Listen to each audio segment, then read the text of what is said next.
गच्छामि द्वितीयम्पि धम्मं शरणं गच्छामि तृतीयम्पि संघं शरणं गच्छामि द्वितीयम्पि संघं शरणं गच्छामि तृतीयम्पि बुद्धं शरणं गच्छामि तृतीयम्पि बुद्धं शरणं गच्छामि तृतीयम्पि धम्मं शरणं गच्छामि तृतीयम्पि धम्मं शरणं गच्छामि तृतीयम्पि संघं शरणं गच्छामि तृतीयम्पि संघं शरणं गच्छामि पाणातिपाता वेरमणि पाणातिपाता वेरमणि सिक्खापदं समादयामि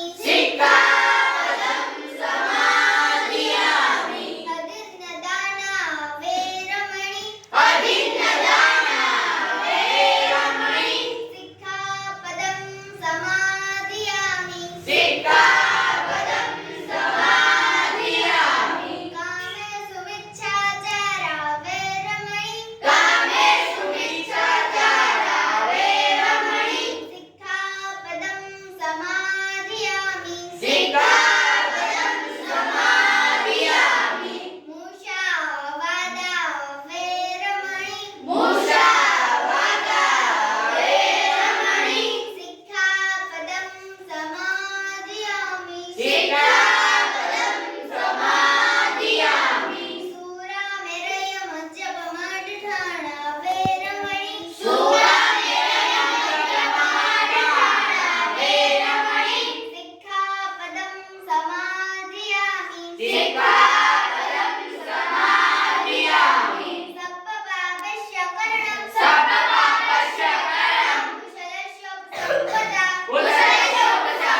પણ રામુ પોતાના હસ્તાક્ષર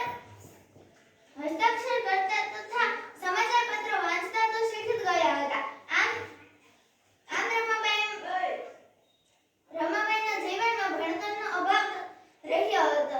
જ્યારે રામુના જીવનમાં ભણતરનો ઉદ્યોગ થયો ત્યારે 12 ડિસેમ્બર 1912માં ભીમરાવ અને રમાબાઈને ત્યાં એક પુત્રનો જન્મ થયો. સગી યવના માતાની જેબી નામુદે માનવ વાતે લઈને કે હું તરફ બેમાં કરું છું.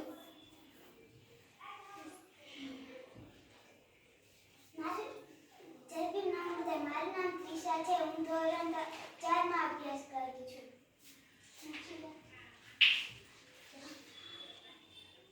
જેબી નામુદે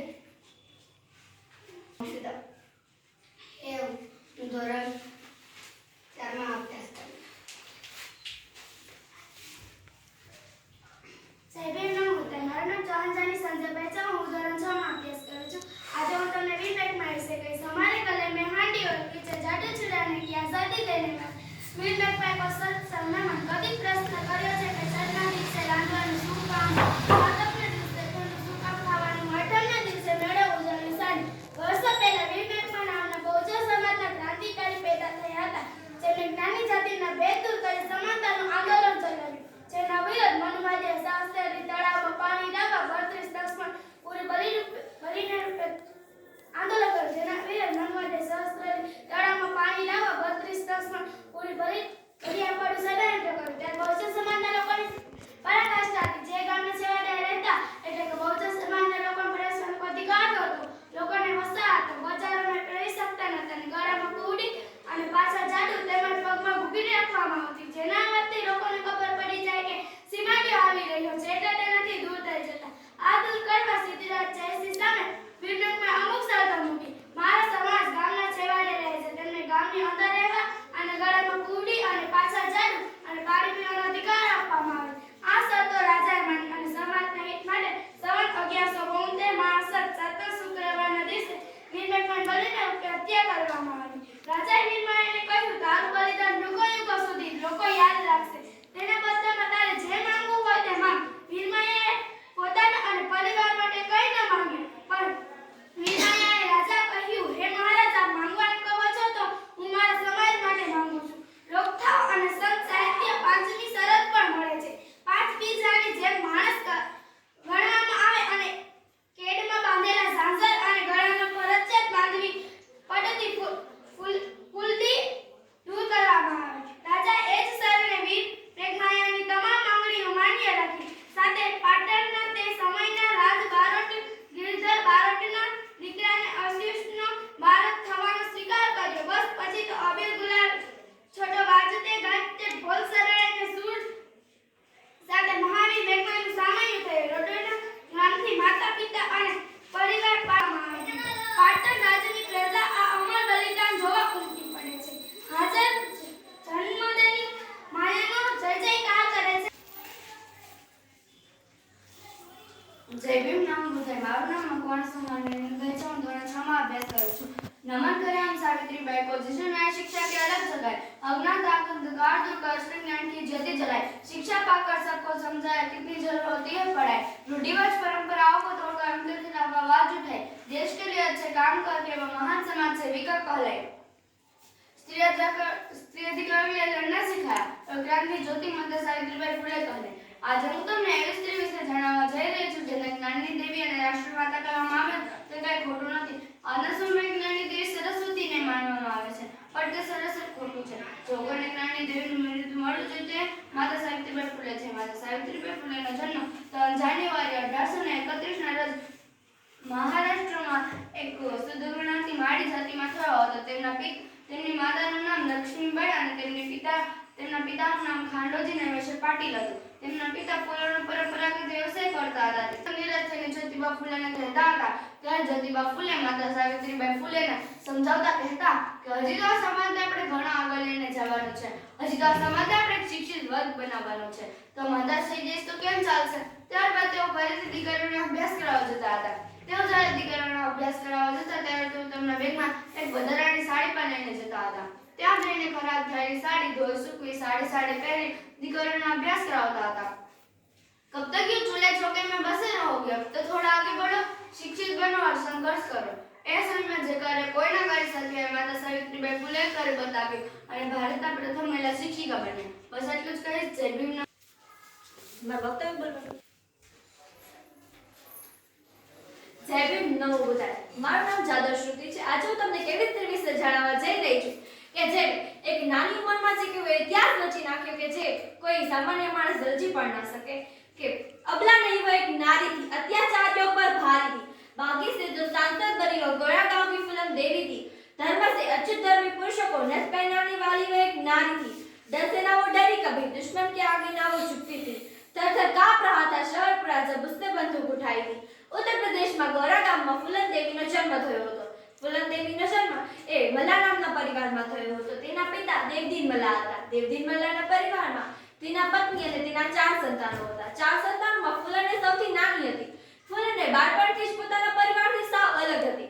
ફૂલને અન્યાયને સહન કરવાને બદલે અન્યાયનો વિરોધ કરવા ઈચ્છતી હતી. તેના પિતાને તેની આ વાત ગમતી ન હતી.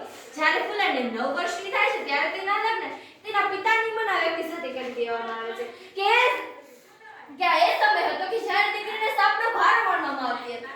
કે એ સમય હતો કે જ્યારે દીકરીને દૂધ પીતી કરી દેવામાં આવતી હતી.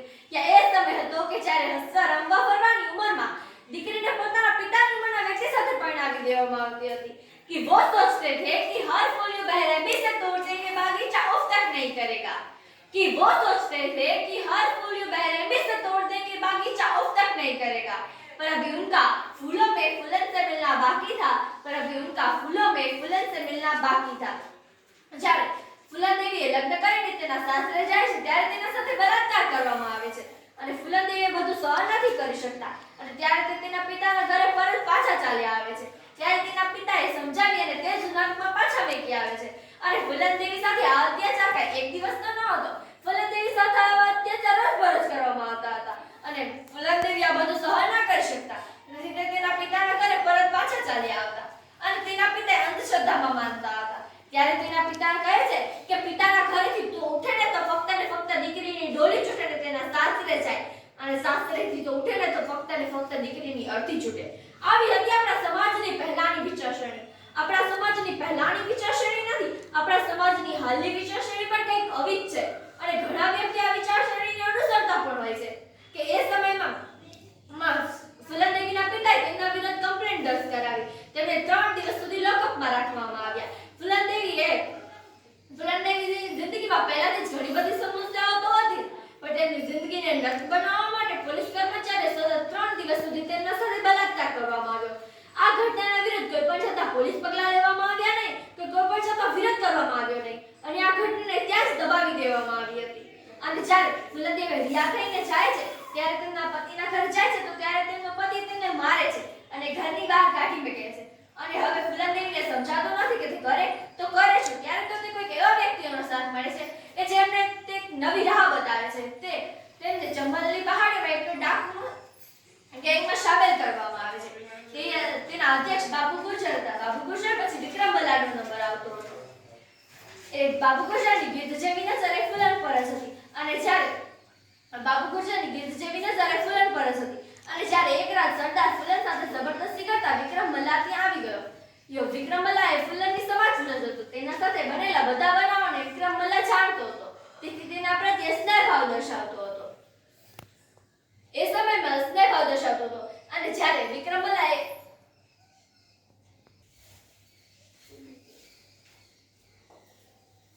જય ભીમ નમઃ બુદ્ધાય. જય ભીમ નમઃ બુદ્ધાય. આજે હું તમને જય ભીમ નમઃ બુદ્ધાય. આજે હું તમને કેવા માના કે થોડું કઈ તેઓએ પામતેક જેવા સંગઠનની સ્થાપના કરી હતી. તેવા દીનાપા પાના થાય કે આજે આપણે નારા બોલીએ છીએ જય ભીમ જય મુનિ દિવાળી. તે નારા કોને લગાયા છે? જે દીનાપાના થાય તે લગાયા. આ નારા કોને લગાયા છે? વાલ્મીકી પરિવારમાંથી આવતા દીનાપાના થાય તે આ નારા લગાયા છે. દીનાપાના થાય તે પત્તાવાળામાં નોકરી કરતા હતા. તેઓ પછી DRDOમાં કર્મચારી તરીકે આવી આવી ગયા પછી તેઓનો જન્મ આવી ગયા ટીનાપાના સાહેબનો જન્મ અત્યારે પહેલી વાર 1928 માં વાકાત રાજસ્થાનમાં થયો હતો. તેઓનું પરિનિર્વાણ 1990 પર 2006 માં કુંડામાળા તેમાં થયું હતું. ભામટેકના મુખ્ય